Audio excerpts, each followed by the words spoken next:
আসসালামু আলাইকুম। এটা এক বছর না 2 বছর? 1.5 বছর বয়সের এক ডিকসন আঙ্গুর গাছ। তো এই গাছের আমরা শেপ তৈরি করে দেবো এখন। তো দাদা এই গাছটা এবছর ফল আশা করছিল, ফল হওয়ার উপযুক্ত বয়স ছিল গাছটা। তো ট্রেনিং পুনিং করা হয় নাই সঠিক সময় এবং সঠিকভাবে, এজন্য ফল হয় নাই।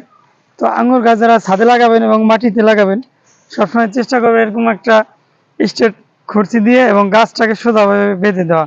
এই গাছটা অনেক বয়স হয়ে গেছে, যদি এই মুহূর্তে আর একে সোজা করা সম্ভব না, সোজা করতে গেলে ভেঙে যাবে। আর এই যে হাইটটা, এই হাইটের এইখান থেকে পুনিং করে দেওয়া উচিত ছিল সময়, কিন্তু সেটা মনে করা হয় নাই। আর পুনিংয়ের পরে আগে পরে যদি একটু গোবরের সার, একটু পটাশ সার দিতে পারতো, তাহলে গাছ শক্তি পাইতো এবং ফুল ফলও আসতো। যথেষ্ট এখানে মাটি আছে এই ক্যারেটটায়, তো আগামীতে এখানে ফুল আসবে। এই গাছটা যদি শেপে নিতে চান, তাহলে এইখান থেকে দাদা কর্তন করতে হবে। তাহলে কর্তন করার পরে 2টা ব্রাঞ্চ বেরোবে দাদা। একটা ব্রাঞ্চ আপনি এইদিকে নেবেন, আর একটা ব্রাঞ্চ ওইদিকে নেবেন। যখন পুনিং করবেন, আর পুনিংয়ের সময় দেখবেন এই ব্রাঞ্চ থেকে, এই যে যেমন দেখায় আপনারে, এটা কেটে দিই। এই যে এখান থেকে কেটে দিলাম। এই গাছটা কাটার পরে আপনার এই যে এইখান থেকে একটা বাট বেরোবে, এইখান থেকে একটা বাট বেরোবে। এই 2টা বাট, একটা বাট এইদিকে নেবেন আপনারা, আর আরেকটা বাট আপনারা এইদিকে নেবেন। এদিকে যাওয়ার পরে এটা হলো আই শেপে আছে গাছটা, যদি অনেক পেঁচাই টেঁচাই গেছে, তো এটা আমরা একটু সোজা করে দেবো, বুঝছেন দাদা? সোজা করে স্ট্রেট করে বাইনে দেবো। বাইনে দেওয়ার পরে আর যখন নতুন ব্রাঞ্চ বেরোবে, ব্রাঞ্চ বের হওয়ার পরে দেখবেন কি ব্রাঞ্চটা এইভাবে যাইতেছে। যাওয়ার পরে এই যে এখান থেকে একটা খুশি প্রত্যেকটা পাতার ভিতরতে এই ব্রাঞ্চ বের হবে ভাই।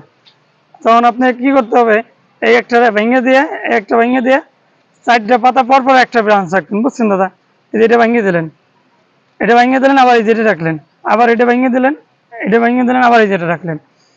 আর এইভাবে রাখলে কি হবে, এই ব্রাঞ্চটা জোর পাবে। আর যদি আপনি প্রত্যেকটা ব্রাঞ্চ রাখেন পাতায়, সেক্ষেত্রে গাছ জোর পাবে না এবং ওই ব্রাঞ্চও মোটা হবে না। মোটা না হওয়ার ক্ষেত্রে কি আপনি সিজনে কাঙ্ক্ষিত যে ফলটা, সেই ফলটা আপনি পাবেন না।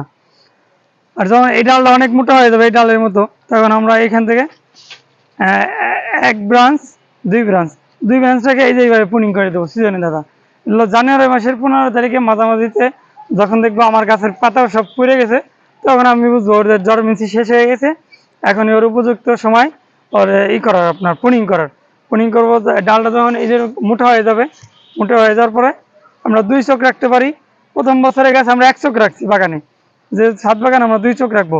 এই 2 চোখ থেকে এই জায়গাতে একটা ব্রাঞ্চ বেরোবে, এই জায়গাতে একটা ব্রাঞ্চ বেরোবে। এই ব্রাঞ্চে কিন্তু ফুল নিয়ে বের হবে ভাই, সেখান থেকেই ফল হবে। তো এই যে আমার ভাই শক্ত করে সোজা করে বানিয়ে দিচ্ছে, তো বানিয়ে দিতে হবে। আর এখন এই মুহূর্তে আঙ্গুরের গাছে খাবার দেওয়ার সময়, বুঝছেন দাদা, বৃষ্টি নামবে, রাসায়নিক সার দরকার নাই, যেহেতু টবের গাছ, আমরা যতদূর সম্ভব পারবো জৈব সারের বিকল্প নাই। জৈব সার আর খোল পচা জল মাসে 2-1 বার দিতে পারলে সবচেয়ে ভালো হবে। গাছের যে হেলথ হবে দাদা, সেটা চোখে দেখলে আপনি তখন কল্পনা করলে বুঝতে পারবেন। এই যে আরেকটা বান্ধব নিয়ে দেবেন ভাই। বন্ধুরা, এই গাছের আপডেট কিন্তু আমি নিজে দায়িত্ব নিয়েছি। ইনশাল্লাহ আগামীতে এই গাছের পুনিং আমি নিজে এসে করে দেবো এবং এই গাছে ফল ধরবে এবং দাদাকে আমি দেখাবো। হ্যাঁ, হ্যাঁ। আর এই গাছে দাদা দ্রুত পারলে একটু জৈব সার দিয়ে দিন। ধন্যবাদ। না, এখন রাসায়নিক দেওয়ার দরকার নাই ভাই, যদি বৃষ্টি নেই, তাপমাত্রা